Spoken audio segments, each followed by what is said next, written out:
People of Earth, we have come to upgrade your cosmic consciousness. DNA activation ready. In 3, 2, 1.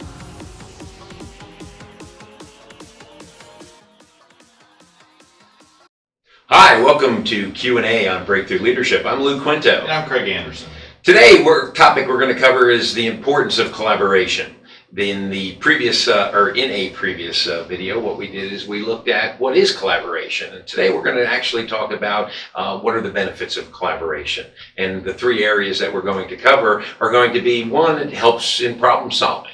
Two, it opens up communication channels throughout the entire organization. And then lastly, we're going to talk about how it increases employee proficiency.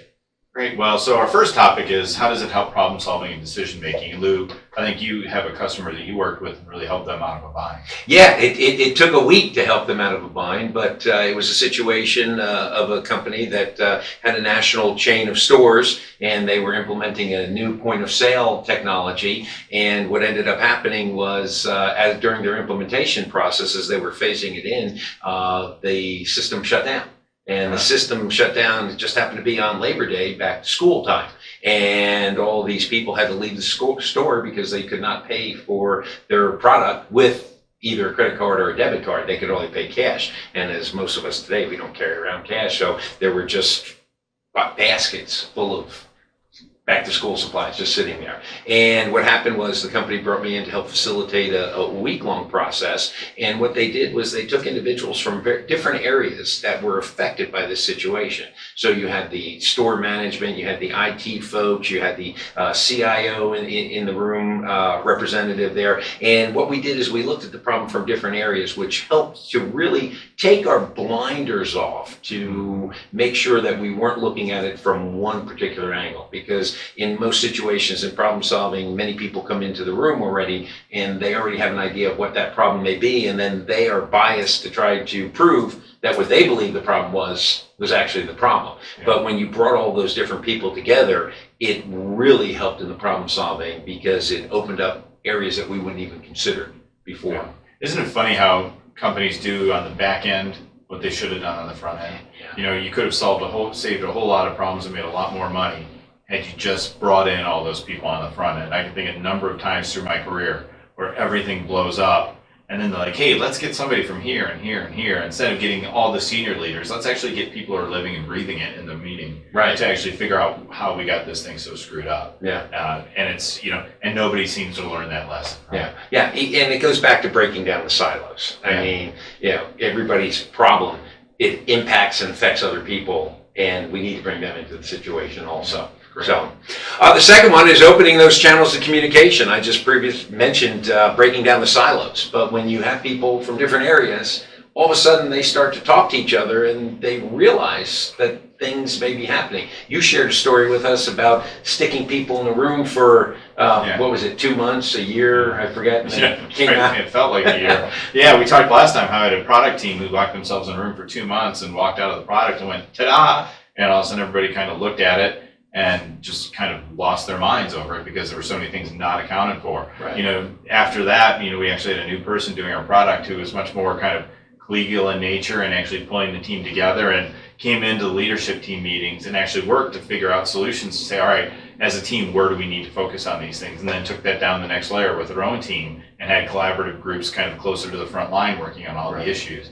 And then opening up the channels of communication suddenly had everybody around the table kind of much more relaxed, much more relieved, because they knew that their issues were being considered in the larger issue of what we were trying to fix, as opposed to kind of getting blindsided by something where their needs weren't even considered. Yeah. So opening up those channels of communication actually has kind of a palliative effect on the whole group, where everybody's just in a lot better place on moving together and moving forward. Okay, so the question comes up, why don't more people do this at the front end instead of at the back end after they realize they broke something, they got to fix it? Now they got a whole bunch of rework to do.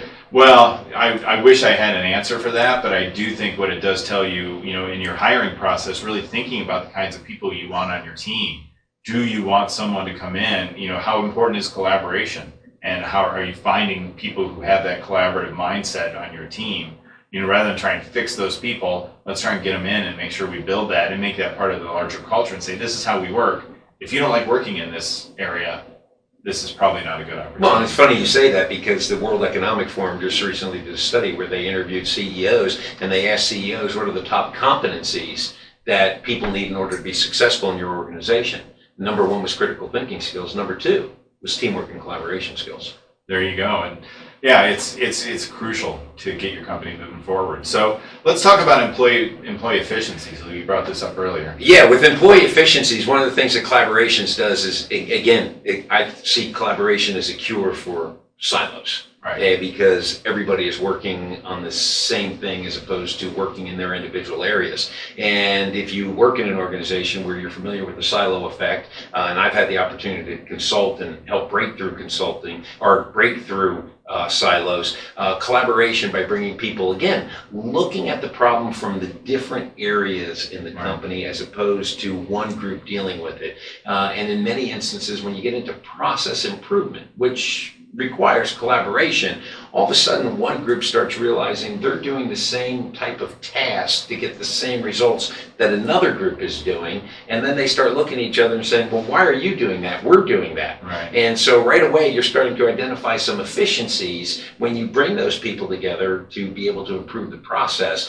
because they're breaking down those silos. And I don't even call it breaking down, they're tearing them apart and they're dissecting them and saying, what are you doing compared to what we're doing, and how can we refine these things so that we're all headed in the same direction, but we're not duplicated. We don't need redundancies. We're not an IT, framework architecture where we need all these redundancies. But I think if we look around companies, I know coming in from the outside, I look around and I see there are lots of redundancies. But there's that turf protection. Well, if I give this up, am I not going to be as important as I am right now because I'm not doing that? Yeah. I think some of the other side effects or side benefits to this is around employee engagement, right? Where you've got collaborative environments and everybody's kind of pulling together. One, that gets people tied into the mission of the organization because they start to see what their role is in it.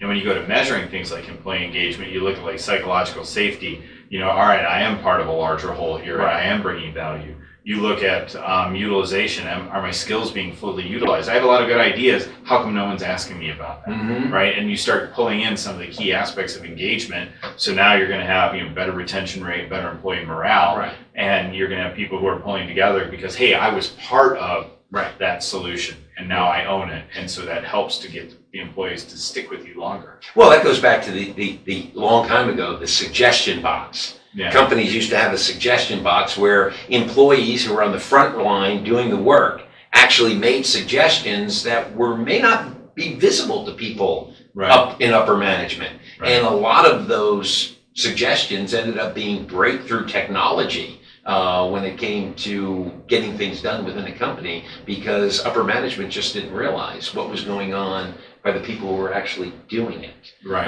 And so I think we may need to go back to the suggestion box to help collaboration. Well, I certainly think if nothing else, and it's a topic probably for another day, but are you pulling your frontline workers into your processes and really understanding? Are you just dictating, or are you actually saying, well, yeah, I thought it would work this way, but now how does it actually work? Right. And sure, we can bring back suggestion box. That works. All right. Okay. So, key takeaways for today. The one thing key takeaway I've found out is when it comes to collaboration, do it up front, not at the end, after you broke something and you got to fix it now with a whole bunch of rework. Yeah. And so one of the things I would take a look at is look at your problem, look at your situation, whatever it may be, and sit back, stop, think, before you just put a bunch of people in charge of solving the problem, and look at who are the people that are affected, who are the people that are impacted, or what groups or organizations, and make sure there's representatives on all of those so that you get a good collaboration for the better problem solving. Yeah, and I think my takeaway is just the importance of getting everybody wrapped around getting the problem solved, similar to what you're bringing up here, and make that time valuable. And employees will feel like they're part of your company and part of the solution and stick with you better if you have a collaborative environment where you're moving things forward. I like that psychological security. Yeah. Providing that. Oh, yeah. So, good. All right. Well, we hope you enjoyed this segment of Q&A on Breakthrough Leadership. If you like this video, click on the like button down at the bottom. Subscribe to Q&A on Breakthrough Leadership so that you know when the next episode will be out. And again, have a great day. I'm Lou Quinto. And I'm Craig Anderson.